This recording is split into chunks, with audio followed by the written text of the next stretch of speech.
నమస్తే అండి. నా పేరు పార్వతీదేవి అండి. నేను కర్నూలు నుంచి వచ్చాను సార్ని కలవడానికి. ఆగస్టు 19, 2017 కట్టమంచి రామలింగారెడ్డి స్కూల్లో నా కూతుర్ని రేప్ అండ్ మర్డర్ చేసి చంపేశారండి. ఇది చంపి 3 సంవత్సరాలు అవుతుంది. ఇంతవరకు పోయిన ప్రభుత్వం కానీ ఈ ప్రభుత్వం కానీ మాకు సహకరించకుండా అక్యూజ్డ్ వాళ్ళతో కుల్లోడైపోయి మాకు డబ్బులు ఇచ్చి ఆశ చూపించి మమ్మల్ని కాంప్రమైజ్ కమ్మని ప్రతి ఒక్క నాయకుడు, ప్రతి ఒక్క మా కర్నూలులో ఉన్న ప్రతి ఒక్క ఎమ్మెల్యే ఎంపీలకు ఇదే అండి. మమ్మల్ని కాంప్రమైజ్ అయితే జగనన్న దగ్గర తీసుకెళ్తారంట. మేము కాంప్రమైజ్ కాకుండా కనుక మేము కూడా వాళ్ళతోనే ఇట్లనే రోడ్ల మీద ఉండాలండి. తప్పు చేసిన వాళ్ళేమో స్కూళ్ళల్లో హ్యాపీగా ఏసీ కార్లలో తిరుగుతున్నారు. మేము న్యాయం కోసం ఇంకా ఇప్పటికి కూడా 3 సంవత్సరాలు అయితే కూడా రోడ్ల మీద తిరుగుతూనే ఉన్నామని. మా పాపని, ఈ పాప అండి, నా పాప సుగాలి ప్రీతి అండి, 10th క్లాస్ చదువుతుందండి. ఇట్లా చంపేసి ఉరివేసి రేప్ అండ్ మర్డర్ చేసి ఉరివేసి ఇట్లా చీరతో ఇట్లా చచ్చిపోయిందని చెప్పేసి మాకు ఫోన్ చేసి మీ అమ్మాయి కళ్ళు తిరిగి పడిపోయింది, వచ్చి తీసుకెళ్ళని చెప్పారండి.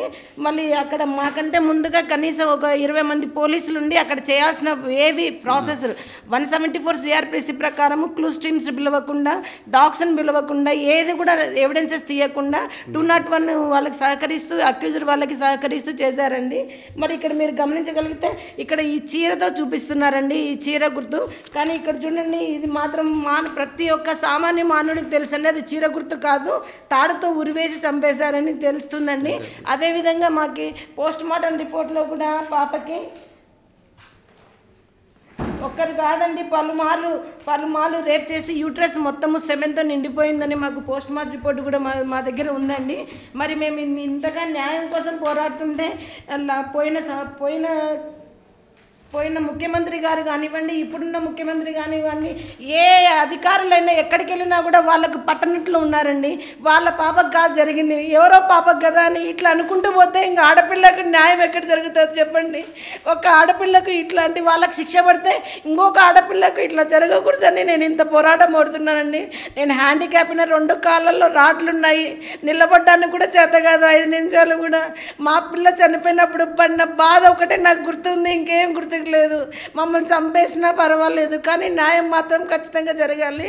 వాళ్ళకైతే కట్టమంచి రామలింగారెడ్డి స్కూల్ వాళ్ళకైతే కంపల్సరీ ఉరిశిక్ష పడేంత వరకు నేను పోరాడతానండి. నా దగ్గర ఈచ్ అండ్ ఎవ్రీ ఎవిడెన్సెస్ ఉన్నాయి, దయచేసి అన్నకి ఇస్తున్నాను. 2017 ఆగస్టు 19న సుగాలి ప్రీతి అనే పాప 14 ఏళ్ళ వయసులో 10th చదువుతూ కట్టమంచి రామలింగారెడ్డి రెసిడెన్షియల్ స్కూల్లో కర్నూలు జిల్లాలో వాళ్ళ తల్లిదండ్రులు కూడా నా ముందు ఈరోజు స్కూల్కి వెళ్ళి కొన్ని నెలల తర్వాత వాళ్ళ కాలేజీ నుంచి మెసేజ్ వచ్చిందండి, ఇట్లా మీ పాప ఏదో అపస్మారక స్థితిలో ఉంది, వచ్చి మీరు తీసుకెళ్ళండి అని వెళ్ళి చూస్తే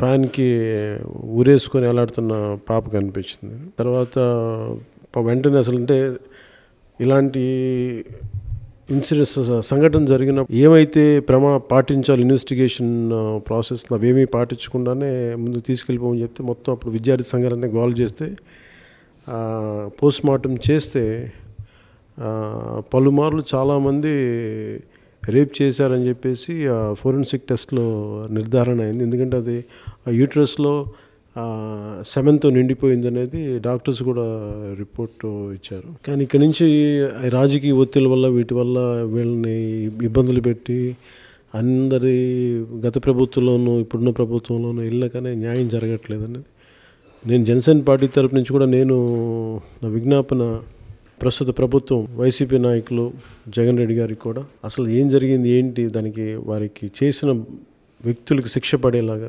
ప్రత్యేకించి నేను వ్యక్తిగతంగా జగన్మోహన్ రెడ్డి గారికి నా విజ్ఞాపన, నా విన్నపం, బిడ్డను కోల్పోయిన ఆ దంపతులకి న్యాయం చేయవలసిందిగా నేను మనస్ఫూర్తిగా మిమ్మల్ని కోరుకుంటున్నాను. అలాగే జనసేన పార్టీ తరపు నుంచి ఇది న్యాయం జరగని పక్షంలో నేను వ్యక్తిగతంగా హ్యూమన్ రైట్స్ కమిషన్కి నేను వ్యక్తిగతంగా లెటర్ రాసి వారిని కూడా దీంట్లో ఇన్వాల్వ్ అవ్వమని చెప్తాను, వాళ్ళని పరిశీలించమని కోరుకుంటాను.